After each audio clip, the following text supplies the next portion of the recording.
Pakistan safe country नहीं है? Look, this is a tarnishing. This is very tarnishing for the image of Pakistan. This is not a great news for Pakistan. You are basically messing with the image of Pakistan. This is not bearable to any Pakistani. वाह भाई वाह, PSL के तो घोड़े लग गए। PSL तो Dubai में हो रहा था, अब पीएसएल दुबई में भी नहीं हो रहा, अब पीएसएल कहीं का नहीं रहा। पीएसएल बुरी तरीके से बढ़ने जा रहा है, लिटरली बता रहा हूं भाई, घंटा बजने जा रहा है पीएसएल का, बल्कि बज गया हुआ है। सीधी बात बता रहा हूं मैं आपको पता है कि अब आईपीएल और पीएसएल दोनों शुरू हो रहे हैं, लेकिन हो क्या रहा है अभी सुन लो जरा। पीएसएल के प्लेयर आईपीएल में चले गए। अब अभी कराची किंग्स के सारे प्लेयर्स, मतलब वो जितने भी इंटरनेशनल प्लेयर्स थे, सारे पाकिस्तान से बाहर चले गए। क्यों चले गए? उन्होंने कहा भाई हम लोग फेडअप हो गए हैं, सॉरी हम नहीं रह सकते पाकिस्तान में इससे ज्यादा। आईपीएल और पीएसएल के बीच में जो इंटरनेशनल प्लेयर्स को लेकर जंग चल रही है, उसका पहला हतमी नतीजा वो सामने आ गया और उस हतमी नतीजे का नाम है मिचेल ओवन। ओवन भैया जो है ना, वो जाएंगे पंजाब किंग्स में, वो पीएसएल के बकाया मैचेस नहीं खेलेंगे। पीएसएल दोबारा स्टार्ट होने जा रहा है और उसमें फॉरेनर प्लेयर्स नहीं होंगे, जो कि मैं समझता हूँ बहुत अच्छा फैसला क्रिकेट बोर्ड का। फॉरेनर प्लेयर्स को जो है वो जबरदस्ती नहीं करनी चाहिए। पीआईए सेफ एयरलाइन नहीं है। वैसे जब मार के जहाजों में परों में बैठ के पीआईए पे आ गए हो, और देखा भी नहीं तुम लोगों ने, इंग्लैंड वाले से बात कर रहा हूँ, देखा भी आप लोगों ने नहीं कि आके पाकिस्तान देख तो लें, असेसमेंट कर तो लें। जी हमारी कंपनी ने कह दिया, वो कंपनी ने सुखाब पर लगे। हम तो बड़े खुश हो रहे थे पीएसएल दुबई में होगा और आईपीएल के घोड़े लग गए, लेकिन हमें नहीं था पता 15 मिनट में 20 मिनट में ऐसा कुछ हो जाएगा कि पीएसएल के ही घोड़े लग जाएंगे। पीएसएल के प्लेयर फिर आईपीएल में चले गए हैं। अब आपने पहले समझ आ रही थी, वो जो कार्बिन बोश छोड़ के गया था पीएसएल को और इसने आईपीएल खेली, तो उसने चलो पीएसएल शुरू होने से पहले और आईपीएल शुरू होने से पहले ही जो है वो अपना नाम वापस ले लिया था और बोला था कि भाई मैं खेलूंगा जो है वो आईपीएल, मैंने पीएसएल नहीं खेलनी। समझ आती है, सही है, ये भी बात समझ आती है। केन विलियमसन ने जो है वो इनको छनकने में रख दिया और बोला भाई मैं भी जो है वो पीएसएल में लेट आऊंगा, लेट ज्वाइन करूंगा टीम को। फिर समझ आती है बात की। लेकिन अब आपको पता है कि जब पीएसएल को बंद किया गया कुछ टाइम के लिए कि जी दोबारा करवाएंगे, अब दोबारा जब पीएसएल हो रही है तो जो श्रीलंका के विकेट कीपर बैट्समैन है कुशाल मेंडिस, उसने पकड़ के बजा दिया पीएसएल को। वो बंदा कह रहा है कि जी मैं नहीं आ रहा पीएसएल खेलने, वो चला गया भाईजान इंडिया में गुजरात टाइटंस के लिए। सर कहानी ये है कि आईपीएल और पीएसएल इन दोनों के जो बकाया मैचेस रह गए हैं, वो जंगबंदी के दौरान, मतलब दौरान नहीं, जंगबंदी के बाद वो अब खेले जाएंगे 17 से। दोनों लीग्स एक साथ शुरू होंगी। मिचेल ओवन जो है उसने पीएसएल में पेशावर ज़ल्मी की तरफ से खेलना था और उधर पंजाब किंग्स की तरफ से आईपीएल में। मिचेल ओवन आया है 3 करोड़ रुपए में आईपीएल में पंजाब किंग्स के साथ एज रिप्लेसमेंट किसकी? अपने ही कंट्री फेलो ग्लेन मैक्सवेल की। क्यों लग रहा है कि बहुत सारे प्लेयर्स ऐसे होंगे जो हो सकता है कि वो चले भी जाएं पाकिस्तान से पीएसएल के ना, वो कहें। अभी ये मुझे लगता है कि ये कराची किंग्स के जो प्लेयर्स हैं ना, ये ऐसी बहाना बनाकर गए हैं, इनका यही होगा, इन्हें डाउट ही होगा कि पता नहीं पाकिस्तान में कब क्या हो जाए, तो हम वही नहीं, हम नहीं रह सकते, हम तो जाना है पाकिस्तान से बाहर। आखिर यार ये चक्कर क्या है कि जो आईपीएल के अंदर जिसका नाम आता है वो इधर उधर देखता नहीं है, वो भाग के सीधा आईपीएल में चला जाता है। पहले मैंने मिचेल ओवन में चुप रहा, मैंने कोई इतना बोला नहीं उसको कि चलो यार अब क्या कह सकते हैं, वो बिका हुआ था चला गया। पकड़ के कुशाल मेंडिस जो आज तक आईपीएल खेला नहीं है, कुशाल मेंडिस श्रीलंका का विकेट कीपर बल्लेबाज जो पीएसएल में खेल रहा था, पीएसएल में उसने परफॉर्मेंस दिखाई, आईपीएल की नजरों के अंदर आया। हुआ क्या है, अब अपने घरों को पहुंच चुके हैं, तो उनमें से ज्यादातर लोग तो अब वापस आना नहीं चाहते।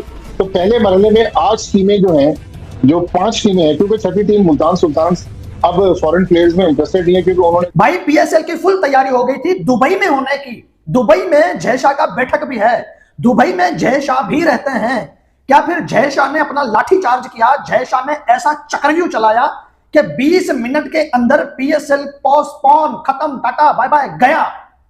एक तो पोस्टपोन होता है कुछ दिनों के लिए, जैसे आईपीएल 1 हफ्ते के लिए पीछे चला गया, पीएसएल 3 दिन के लिए पीछे चला गया था, अब पीएसएल मुलतवी, पीएसएल खत्म। दोनों साइडों की क्रिकेट रिज्यूम हुई है, तो जारी बात है पंजाब किंग्स वालों ने पूछा होगा गुरु क्या प्लान है, तो मिच ओवन ने कहा कि ठीक है मैं आप ही लोगों के साथ जाऊंगा। तो मिच ओवन बेसिकली अब पेशावर ज़ल्मी के साथ नहीं जा रहा, ये जो पीएसएल रिज्यूम होगी वो आईपीएल के मैचेस खेलेगा। 3 करोड़ रुपए में उसकी डील डन हुई है। मिच ओवन का प्रोफाइल बहुत जबरदस्त है, मुझे नहीं समझ में आया, मैंने ये पीएसएल के जब मैचेस कवर किए थे मैंने तब भी ये बार बार बात की है कि एक टॉप ऑर्डर का बैट्समैन मिडिल ऑर्डर में क्या कर रहा है। ये वजह क्या है, मतलब ये होता क्यों है हर बार?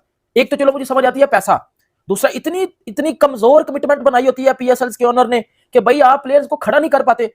अब मुझे बताओ कुशाल मेंडिस ने रीजन क्या दिया? कुशाल मेंडिस ने उधर ESPN क्रिक इन्फो ने लिखा हुआ है कि कुशाल मेंडिस कहता है कि जी पाकिस्तान में सिक्योरिटी कंसर्न है, मैं अपने आप को सेफ फील नहीं कर रहा, जिस वजह से मैं पीएसएल खेलने नहीं आ सकता। ऑब्वियसली बात है कोयटा ग्लैडिएटर्स के ओनर्स ने कुशाल मेंडिस से बात की होगी, उसको कन्विंस करने की पूरी कोशिश की होगी, बट कुशाल मेंडिस ने जो है वो आईपीएल खेलने के लिए उसमें चला गया और पीएसएल ने आधे रास्ते छोड़ दिया। इससे पता चलता है आप, हालांकि यहाँ पे खबरें चली थी पीएसएल में आके खेल लेगा, कल गुजरात ने राब्ता किया, गुजरात ने उसको साइन अप किया, आज ऑफिशियल न्यूज आई है तो जी पता चला कुशल मेंडिस अवेलेबल नहीं है पीएसएल के लिए, वो जिसको कहते हैं ना आईपीएल खेलने जा रहे हैं। अब आपको जो शॉकिंग चीज है ना वो मैं बताता हूं, या तो हो ना कि अभी से उसको जिसको कहते हैं ना गुजरात ने साइन अप किया है, उसको गुजरात ने साइन अप किया है जॉस बटलर जो कि प्लेऑफ के मैचेस के लिए अवेलेबल नहीं है तब के लिए, वो अभी फ्री है, वो आराम से पूरा का पूरा पीएसएल खेल सकता है। उन्होंने ये कहा कि हम एक हफ्ते बाद आईपीएल करवाएंगे और अपने घर में करवाएंगे, और हमारा पीएसएल तो दुबई में भी नहीं हो रहा। अरे हो रहा था, टिकट बिक चुके थे, खरीदे जा चुके थे, फुल तैयारी हो गई थी, अनाउंसमेंट भी कर दी थी कि पीएसएल दुबई में होगा, बाकी के 8-10 मैचेस दुबई में होंगे, लेकिन वहां पर जयशाह की एंट्री, वहां पर बीसीसीआई की एंट्री, दुबई ने साफ इनकार कर दिया कि पीएसएल दुबई में नहीं होगा। इस बंदे ने 34 T20 मैचेस हैं, 646 रन है, 2 सेंचुरीज। अस्सलाम वालेकुम जी, कैसे हैं आप लोग। तो आज हम बात करेंगे इंडिया वर्सेस पाकिस्तान के दरमियान जो मतलब कि जंग का माहौल रहा पिछले एक हफ्ते में, कुछ टेंशन कम हुई ट्रंप अब्बू जान की वजह से।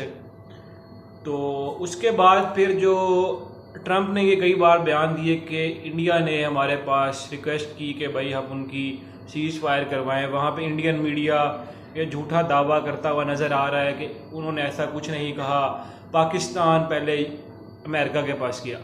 लेकिन ट्रंप ने कई दफ़ा फिर उसको मतलब कि अपने आप को बड़ा करने के लिए, इंडिया को नीचा दिखाने के लिए ये किया कि उन्होंने कहा कि उन्होंने सीज़ फायर का किरदार अदा किया, उन्होंने सीज़ फायर करवाई, और अब वो कश्मीर के मसले को भी देखने जिसकी वजह से इंडिया को मतलब कि मिर्चें लग गई शदीद, तो ये मसला नज़र आया।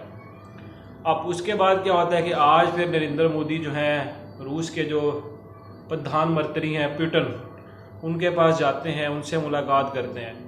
क्योंकि प्यूटन का जो S-400 सिस्टम था वो तो पाकिस्तान के J-10C ने अमेरिका की हेल्प से तबाह कर दिया। अब वो चाहता है कि H-500 ले ले, क्योंकि वो चाहता है कि अपनी जो है मिलिट्री पावर को और बढ़ाया जाए, खित्ते के अंदर जो है अपनी पावर चाहता है, अपना एक नाम बनाना चाहता है, जिसकी वजह से वो कभी कभी बुखलाहट में ऐसी हरकतें करता है। क्योंकि अब उसका political career near to death हो चुका है। बीजेपी मतलब कि अब वहाँ पर मतलब ख़त्म हो चुकी है।